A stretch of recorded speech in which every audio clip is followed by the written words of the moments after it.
என்ன பத்தியார பணத்தை இறங்க சொல்லிட்டு வந்துட்டேன். சும்மாறா, இந்த மாதிரி ஆட்கள் எல்லாம் வண்டியில ஏத்தின பணத்தை இறக்க மாட்டானுங்க.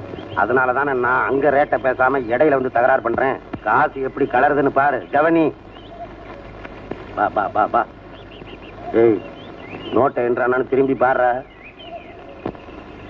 பாத்தியார பணத்தை என்ன காணும், பணத்தை எடுக்கணும், ஆளையும் காணும். ஆமா, அந்த போறாங்க. யோ யோ, மறக்க பண்ணானா எல்லாம் ஒண்ணுதான். நில்லுங்க நில்லுங்க. என்னையா வண்டியில பணத்தை வச்சுட்டு எங்கேயா போறீங்க? இந்தப்பா, நீ கேட்கிற ரேட்டை என்னால கொடுக்க முடியாது. பணத்தை நீ எடுத்துட்டு போ. பணத்தை நான் வச்சு என்னையா பண்றது? இந்தப்பா, எங்க குடும்ப பணத்தை பூரா நீ தான் எடுத்துட்டு போயிருக்க. இந்த பணத்தையும் கொண்டு போ. எங்க குடும்ப மூலியமா உனக்கு கிடைக்கும். யோ நில்லுங்கய்யா. 100 ரூபா வேண்டாங்க. 75 ரூபா முடியா? முடியாதுப்பா. சரி 50 ரூபா முடியா? முடியாதுப்பா. சரி 40 ரூபா முடியா? முடியாது. நில்லுங்கய்யா. பேசுன 25 கொடுத்துறீங்க. அதுவும் இப்ப முடியாதுப்பா. ஏன்னா நடு ரோட்ல பணத்தை வச்சுட்டு தகராறு பண்ண பாரு. அதுக்காக